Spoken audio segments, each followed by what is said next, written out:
ডিসির নির্দেশ, পিরোজপুর বাণিজ্য মেলায় লটারি কার্যক্রম বন্ধ আগামীকাল থেকে। পিরোজপুর প্রতিনিধি।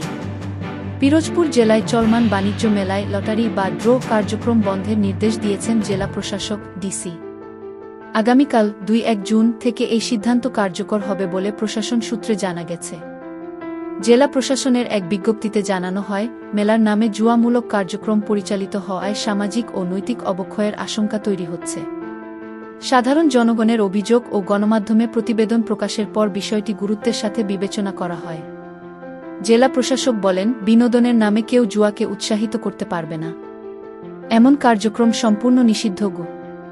উল্লেখ্য, সম্প্রতি পিরোজপুর শহর ও আশপাশের মেলায় লটারি টিকিট বিক্রি নিয়ে ব্যাপক সমালোচনার সৃষ্টি হয়।